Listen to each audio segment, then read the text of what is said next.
അസ്സലാമു അലൈക്കും വറഹ്മത്തുള്ളാഹി വബറകാത്തു. ഹദീസ് പഠനം. ഏറ്റവും സ്വീകാര്യമായ പ്രാർത്ഥനാ സമയം. ബിസ്മില്ലാഹിർ റഹ്മാനിർ റഹീം. അൽഹംദുലില്ലാഹി റബ്ബിൽ ആലമീൻ. വസ്സലാത്തു വസ്സലാമു അലാ റസൂലിഹിൽ അമീൻ വഅലാ ആലിഹി വസ്വഹ്ബിഹി അജ്മഈൻ. അൻ അബി ഉമാമ റളിയല്ലാഹു അൻഹു ഖാല ഖീല ലി റസൂലില്ലാഹി സ്വല്ലല്ലാഹു അലൈഹി വസല്ലം അയ്യു ദുആ അസ്മഅ ഖാൽ ജൗഫൽ ലൈൽ അൽ ആഖിർ വദുബുറ അസ്സലാത്ത് അൽ മക്തൂബ. ഇമാം തുർമുദി റഹിമഹുല്ല അബു ഉമാമ റളിയല്ലാഹു അൻഹുവിൽ നിന്നും റിപ്പോർട്ട് ചെയ്യുന്നു, റസൂലുള്ളാഹി സ്വല്ലല്ലാഹു അലൈഹി വസല്ലമയോട് ചോദിക്കപ്പെട്ടു, ഏറ്റവും സ്വീകാര്യമായ കേൾക്കപ്പെടുന്ന പ്രാർത്ഥന ഏതാണ് എന്ന്. അള്ളാഹുവിൻ്റെ പ്രവാചകൻ റസൂൽ കരീം സല്ലല്ലാഹു അലൈഹി വസല്ലം പറഞ്ഞ മറുപടി രാത്രിയുടെ അന്ത്യയാമത്തിലെ പ്രാർത്ഥനയും നിർബന്ധ നമസ്കാരങ്ങൾക്ക് ശേഷമുള്ള പ്രാർത്ഥനയും എന്നാണ്.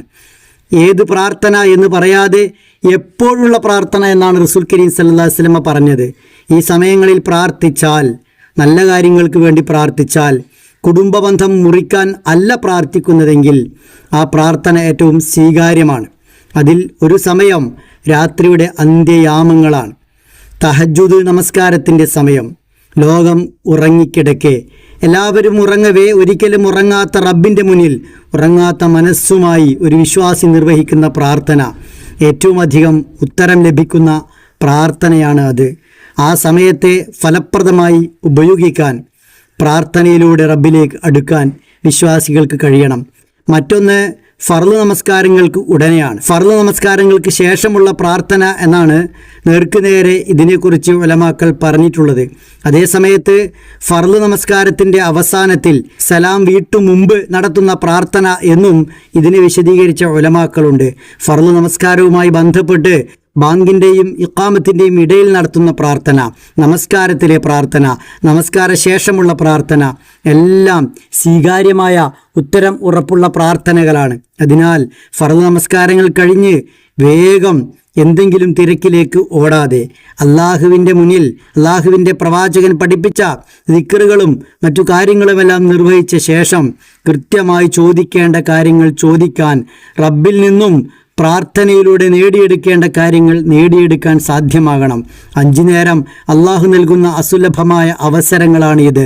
5 ഫർള് നമസ്കാരങ്ങൾക്ക് ശേഷവും സമയം കണ്ടെത്തി നമസ്കരിക്കാൻ സമയം കണ്ടെത്തുന്നത് പോലെ, ജമാഅത്തിന് കൃത്യമായി പുരുഷന്മാർ പള്ളിയിലേക്ക് എത്തുന്നത് പോലെ, സ്ത്രീകൾ വീട്ടിൽ ജമാഅത്തായി നിർവഹിക്കുന്നത് പോലെ, അതിനെല്ലാം സമയം ചെലവഴിക്കുന്നത് പോലെ, നമസ്കാര ശേഷം അവിടെ ഇരുന്ന് അള്ളാഹുവോട് പ്രാർത്ഥിക്കാൻ കൂടി സമയം കണ്ടെത്തുകയും തൻ്റെ എല്ലാ കാര്യങ്ങളും അള്ളാഹുവോട് പറയുകയും വേണം.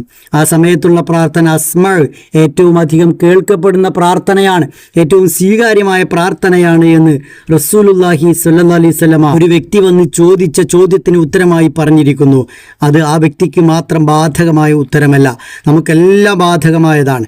അതിനാൽ രാത്രിയുടെ അന്ത്യയാമങ്ങളിലും ഫർള് നമസ്കാരങ്ങൾക്ക് ശേഷവുമെല്ലാം അള്ളാഹുവോട് കൂടുതൽ കൂടുതൽ ചോദിക്കാൻ നമുക്ക് സാധ്യമാകേണ്ടതുണ്ട്.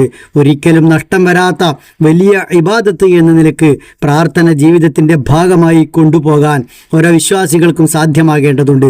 അള്ളാഹുവോട് ഓരോരുത്തർക്കും ഒരുപാട് ചോദിക്കാനുണ്ട്. മൊത്തത്തിൽ ഖബർ ശിക്ഷയിൽ നിന്നും രക്ഷപ്പെടുത്താൻ, നരക ശിക്ഷയിൽ നിന്നും രക്ഷപ്പെടുത്താൻ, സ്വർഗപ്രവേശനത്തിന് എല്ലാവരും ചോദിക്കണമെന്നതിന് പുറമെ വ്യക്തികളെന്ന നിലക്ക് ഓരോരുത്തരുടെയും ആഗ്രഹങ്ങളും ഇഷ്ടങ്ങളും നേടിയെടുക്കേണ്ട കാര്യങ്ങളും വ്യത്യസ്തമാണ്.